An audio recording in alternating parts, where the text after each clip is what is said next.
अस्सलामुअलैकुम। हम सैयद तारिक, शहर फ़र्रुखाबाद, अपने गांव उस्मानपुर पतौंजा से। आप देख रहे हैं यूट्यूब चैनल दृष्टि का प्रोग्राम मेरी आवाज़ सुनो। आज की बात खेती से जुड़ी हुई है। हम यहाँ पे अपने गांव आए हुए हैं और यहाँ हम देख रहे हैं चारों तरफ फसल जो है मक्का की बोई हुई है। और ये चारों तरफ मक्का बोई हुई है, उससे फ़ायदा ये है कि आलू खुदने के बाद खेत मजबूत रहते हैं और लोगों को हाईब्रिड मक्का की वजह से ये फसल हो जाती है। जो कि मक्का की असली फसल जो होती है वो होती है जुलाई में, बरसात में। मगर इस दफ़े अब जब ये मक्का बोते हैं इसमें पानी इनको अपना लगाना पड़ता है, जो कॉस्ट बढ़ जाती है। हाइब्रिड की मक्का में ये फ़ायदा है कि किसी भी मौसम में लगाएं, अर्ली लगाएं तो भी हो जाती है और इसमें फसल भी अच्छी होती है। चंद चीज़ें इसमें होती हैं कि खेत नम रहता है, जिसकी वजह से इसमें कीड़े लग जाते हैं। क्योंकि खेत को भी गर्मी चाहिए, कम से कम 2-3 महीना खेत धूप में तचें। जब खेत तचेंगे तभी आलू के लिए तैयार हो पाएंगे। आप ये पीछे देख रहे हैं, ये मेरा फार्म है। ये पेड़, नीम के पेड़ तक ये मेरा है इधर से, और उधर जो कोल्ड ट्यूबवेल लगा वहाँ तक, और उधर से घूमते हुए ये खंबे, और फिर ये खंबे की हद जो है यहाँ तक हमारा है। अब इसमें भी पूरी मक्का बोई हुई है। मक्का की फसल अच्छी इस बार है, मगर कीड़ों का डर ज़रूर मचा हुआ है। क्योंकि कीड़े जो हैं फसल को ख़राब कर रहे हैं, दाने छोटे हो जा रहे हैं, भुट्टे छोटे हो जा रहे हैं, भुट्टे कुतर दे रहे हैं। ये खराबी हो रही है। पेड़ तो बड़े हो रहे हैं मगर भुट्टों में वो कीड़े लग जा रहे हैं, जिसकी वजह, जिसको सुड़ी कहते हैं इन लोग यहाँ पे, और जिसकी वजह से फसल ख़राब हो जाती है और फसल जो रहती है उसमें कड़वापन आ जाता है। ये एक चीज़ हो जाती है। तो दवा डाल के इसको जो है सुधारा जा रहा है, दवा डाल के इसको मारा जा रहा है।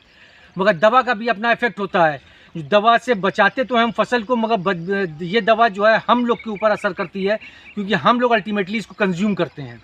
क्योंकि इसमें कम क्वांटिटी दवा पड़ती है, डाली जाती है, इसलिए कि अभी हल्की ज़रूरत है। क्योंकि आलू के खेत में इसमें काफ़ी दवाएं पड़ चुकी हैं, तो जिसकी वजह से इसमें ताकत रहती है कि थोड़ा लड़ ले, रेजिस्ट कर ले। मगर अब जो टाइम है इसमें कीड़े ज़्यादा बढ़ेंगे।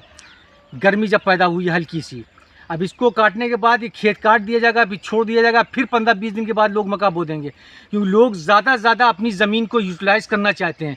इस यूटिलाइजेशन से क्या हो रहा है कि आप ज़मीन की ताकत को खींच ले रहे हैं, फिर आर्टिफिशियल ताकत आपको खाद के ज़रिए देनी पड़ती है, और खेत में नमी बरकरार रहती है, खेत को धूप मिलती नहीं है, जिसकी वजह से खेत की ताकत कम हो जाती है। अगर इसी तरह 3 फसल लोग लेते रहेंगे तो खेत की ताकत कम हो जाएगी। इसको ताकत को बढ़ाने के लिए इसमें लगाना पड़ेगा। खेत में DAP, डाई, यूरिया, ये सब का इस्तेमाल होता है। क्योंकि पुरानी खाद, देसी खाद, गोबर बहुत महंगी पड़ती है, वो अवेलेबल नहीं है। अब गोबर अगर हम अपने ही खेत में डालें तो कम से कम हमें 3 ट्रक गोबर चाहिए, कम से कम मिनिमम 3 से 4 ट्रक गोबर चाहिए। तो ये कहाँ से लेके हम आएंगे? 4 आने का बंदर, 12 आने की रस्सी हो जाती है। गोबर लेने जाओ, लाद के लेके आओ, जितने का गोबर नहीं होता उतना ट्राली वाला लेता है। तो उससे फसल में डालेंगे तो फसल तो ताकतवर हो जाएगा, खेत ताकतवर हो जाएगा, देसी से खाद रहेगी, फसल अच्छी रहेगी, मगर मार्केट में रेट हमें कम मिलेगा। तो जो हमारी कॉस्ट आती है उसको रिकवर करना है तो हमें सारी चीज़ें निकालनी होती हैं।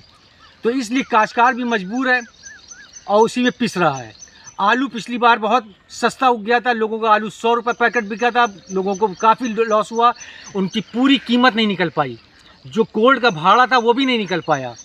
उससे पहले आलू अच्छा बिका था, तो लोगों ने उसी चाहत में कि इस बार भी अच्छा बिकेगा तो आलू बो दिया पूरे में, और फिर क्या हुआ, आलू एक्सेस प्रोडक्शन हो गया और आलू की दाम ख़राब हो गया। मौजूदा वक्त में आलू, इस वक्त सुनने में आ रहा है कि आलू का दाम थोड़ा सही चल रहा है, 500-600 रुपये कुंटल चल रहा है। मगर अभी हकीकत ये नहीं है कि कोल्ड स्टोरेज में जाके पता चलेगा कि हकीकतन ये 500 से 600 रुपये कुंटल है या नहीं है। क्योंकि उसमें भी कॉस्ट काफ़ी आती है, प्रोडक्शन कॉस्ट है, जुताई की 2-2, 3-3 बार की है, फिर उसके बाद जो दवा डालना, DAP डालना, डाई डालना, घूरा डालना, ये है, नराई है, चढ़वाई है, गड़ाई है, फिर उसके बाद खुदाई है, फिर ढुलाई है, ढुला के लेके बोरे का पैसा लगेगा, फिर उसके बाद कोल्ड स्टोरेज में लगेगा, फिर कोल्ड स्टोरेज से निकाला जाता है, फिर छाटा जाता है, फिर वो बेचने के लिए ले जाया जाता है। तो काफ़ी लंबी कॉस्ट हो जाती है।